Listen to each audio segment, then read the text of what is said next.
Hey, we're here with our 1956 Flxible bus.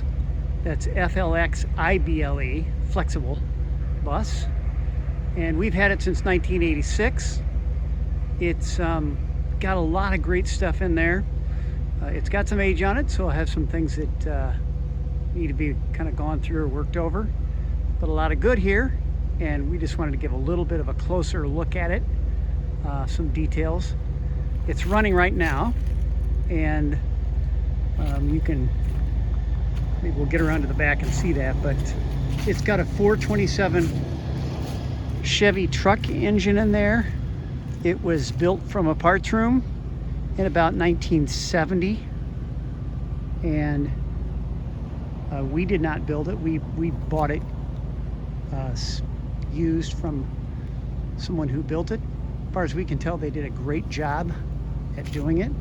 We also have another bus, another Flxible, and we were in the middle of fixing that up back in the mid 80s when we saw this one and felt like this is really something we want to get. So we did, and we've taken multiple trips out to the west in it, and then it sat kind of dormant for a while, and then we've kind of gotten it out and gotten it going again.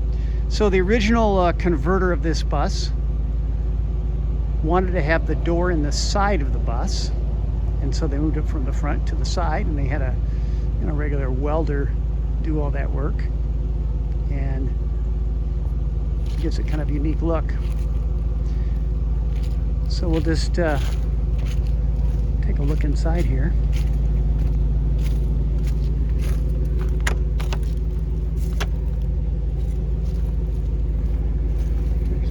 Side door.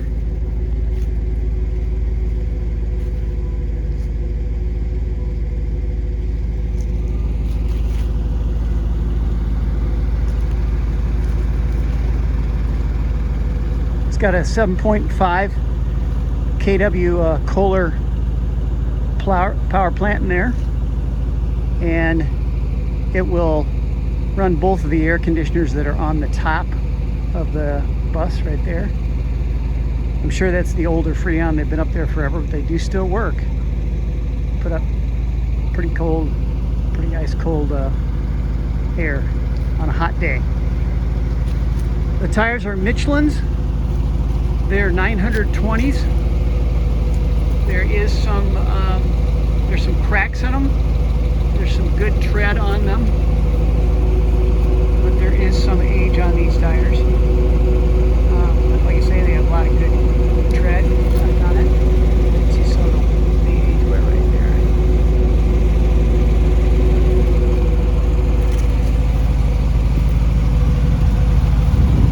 I've done a little body work just to try to keep the water out for this winter. Nothing spectacular, but didn't want to see it getting worse than it was. So you can hear the engine idling right there.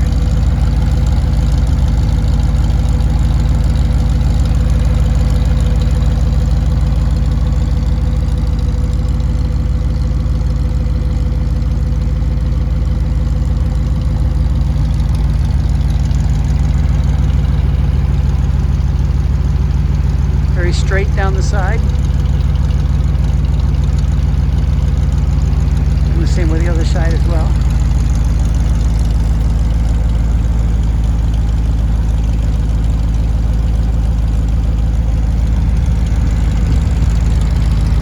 It still has its original radiator that's above the engine, and it's, at this point, it's not a pressurized system. It's just in there by gravity. I've added these lights right here just to get a little extra light in the back. It's a little bit underlit in the back for a modern vehicle. Someone would probably want to add some extra stop lights to the back, turn lights.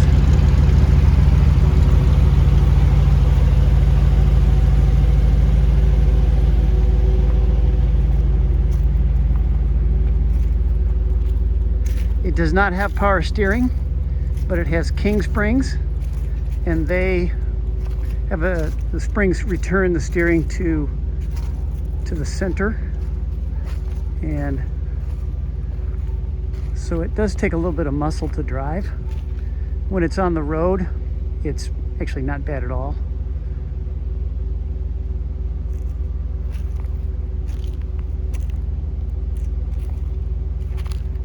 You can see there's definitely some surface rust, but we just try to neutralize that so it's just not going any farther.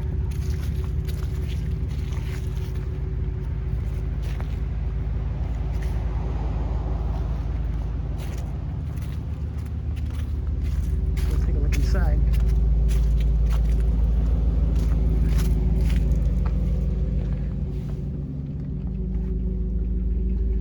Of course, it has a sink and a stove and a oven, and it has a propane tank that holds the propane for that. And there's water tanks in the back here. This folds down, this one here, this cushion lays over here, and there's a leg that goes down. It makes like a double, and then a single right here. And then in the back there's a little bay up in there and a little bay up in there. I have the cushion for that one over there right now, but 2 people can sleep there, 3 people can sleep here. And then under here are water tanks, and I think the hot water heater's under here, under these cushions right here, and another tank in there. And there's a heater that's a part of the bus system, part of the water system for the cooling of the bus, that blows heat right out from underneath that cushion right there. Now these cushions will come completely out, and there's the heater box right below that, but other than that, you can just sit right down on the transmission, and most of the work that I've done on the engine is probably from this side right here. It's a little easier to get in from this side than over the top of the fan, and all the stuff in the front. There's an air compressor up in that end of the engine. But so these can come completely out of here, and we'll see if we can. There's a hatch door right here that can be taken off, and this is kind of for a quick little access to the engine right here, so you can see the engine right down in there. There's the Allison Automatic MT40 transmission right there, and then here's the back of the engine right there.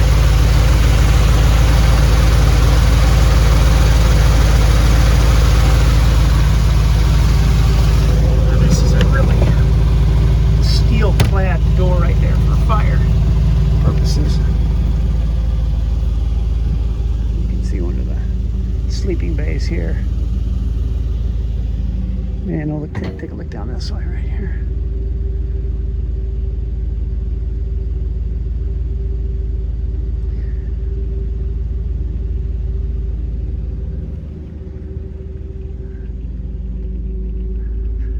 Then there's back here, there was a closet on each side right here.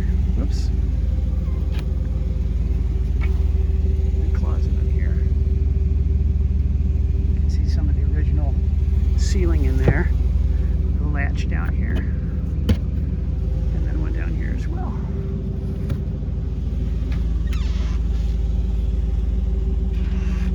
There was an original bulkhead right in this area somewhere in these buses, and of course this one's been removed to get a little more space back in here. And then there's a step down here. This is the original floor height right there of the walkway. So there's a refrigerator and a freezer here.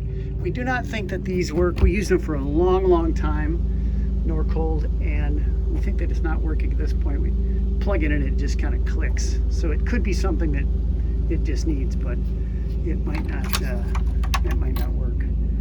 So there's a refrigerator though.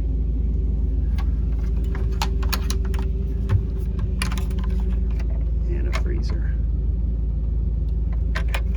And I think those were dual fuel. I'm not totally sure. And then here is, I really love this about this layout of this thing. This is the door to the bathroom right here, and it can open and create like a little bedroom in the back here, where it's basically closed off from the rest of the bus. So people could be back here getting ready or sleeping, and that whole area is really like a little bathroom. So you see here's the shower. Little automatic toilet right here. Little sink.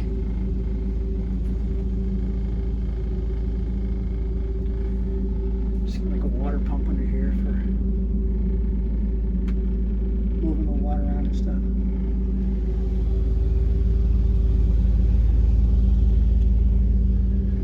Close this back up.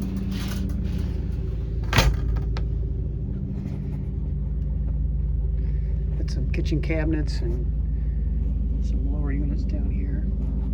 A little bit of like pantry area right here, really narrow shelves for like canned goods.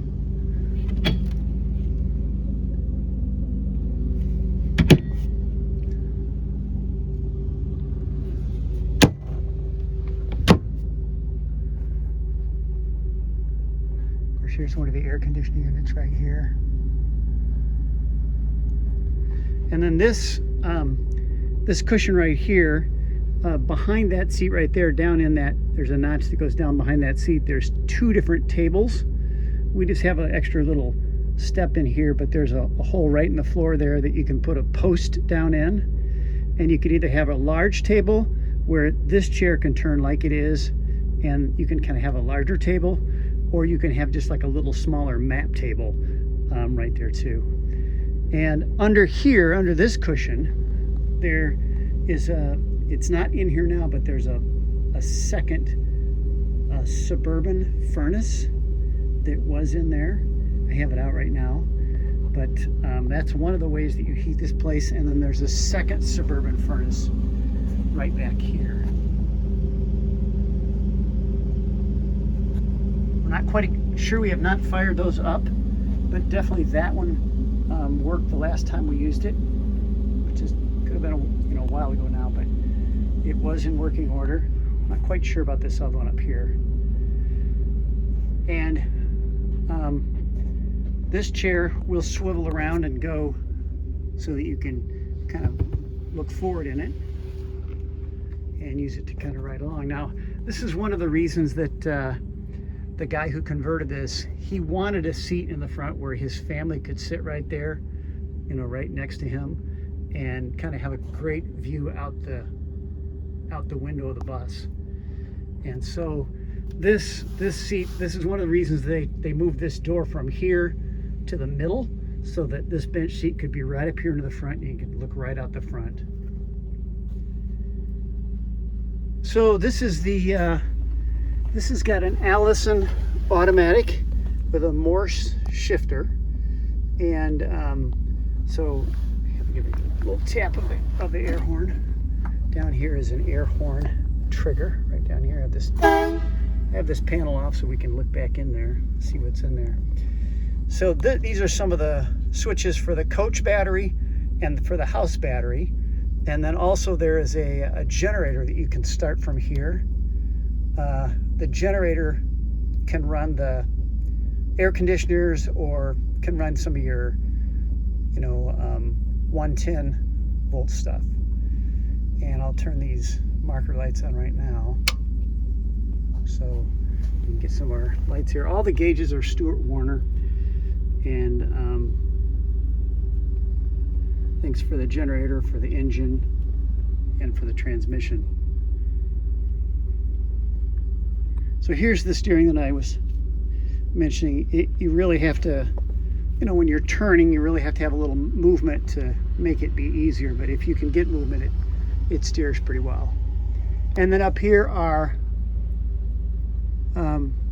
gauges for voltmeters for the bus battery, the house battery, and then what the generator is generating. And then, like right now, I have it on the shoreline on the house that we have here. I have it plugged in here, and these are some of the circuits on that. Now we could go to generator and then switch this power from shore to off, and then back to the Kohler power plant. And we'll go back and we'll start that in a little bit. So you can see our water temperatures probably at about 185, somewhere in there. Now down in here, that's where the walkway used to be. There's a trap door that goes to a further trap door. There's a lot of storage down in there, as well as under this cushion right here. There's a trap door under here that it just has room for a lot of stuff. I mean, when you're traveling, you need to have like a lot of little things with you, and those provide some area to do that.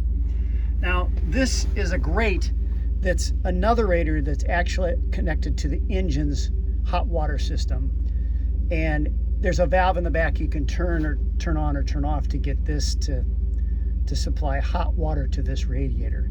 So this is off the engine right here, and right now I have it turned off, but you could turn it on and get heat right up here that way.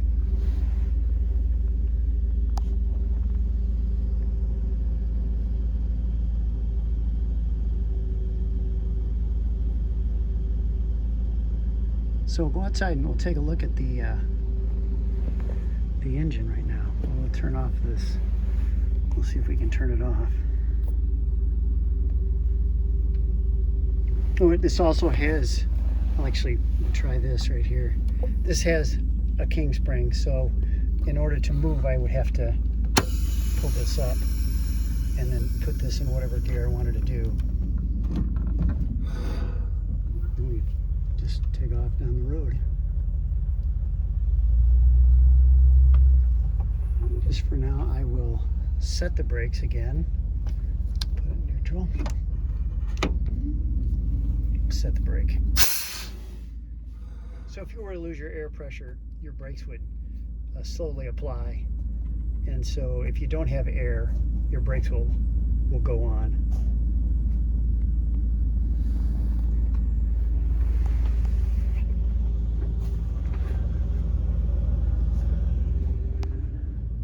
Turn this off.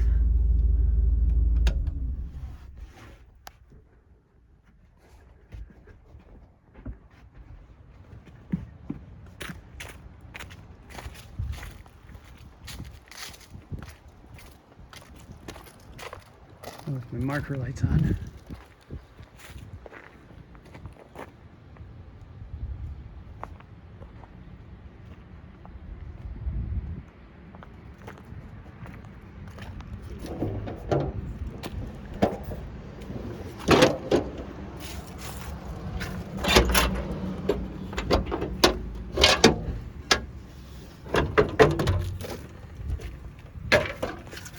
So here's the 427 truck engine. This is the air compressor right here. Runs the air hydraulic brakes. And like I say, this was just put together probably in about 1970, pretty much out of a parts room, Chevy dealer parts room. And we had it rebuilt several years ago, and ran good. Then while it was kind of sitting dormant, we did detect a little water had gotten into the head, so we pulled those apart, pulled the engine apart, and then it sat apart for a few years, and I eventually just put it back together and got it running. The engine is 427 Chevy truck engine. It's bored out 60 thousandths over. So, you know, if you were going to do something more, you might have to put sleeves in it. But it's a strong engine. It'll run this bus down the road really good.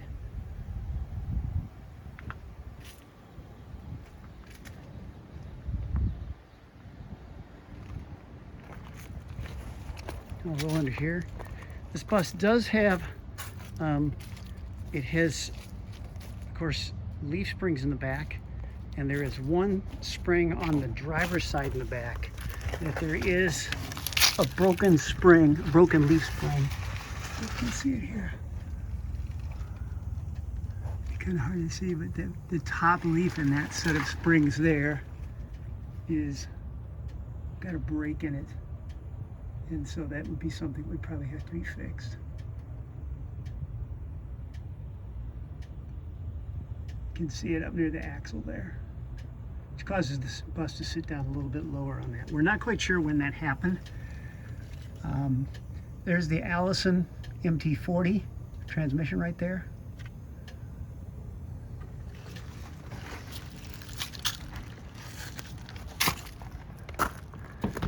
Little cubby hole right here for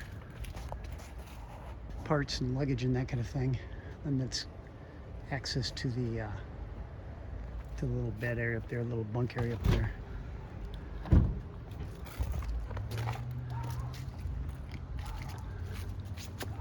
You can see the air conditioners up on the top.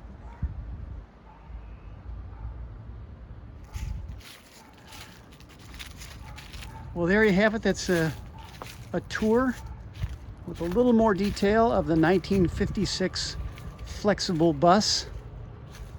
And it's been a lot of fun for us. And it may be time for someone else to have fun with it. Write the next chapter for this great historic, classic vehicle. You could own a piece of the past. Hey, thanks.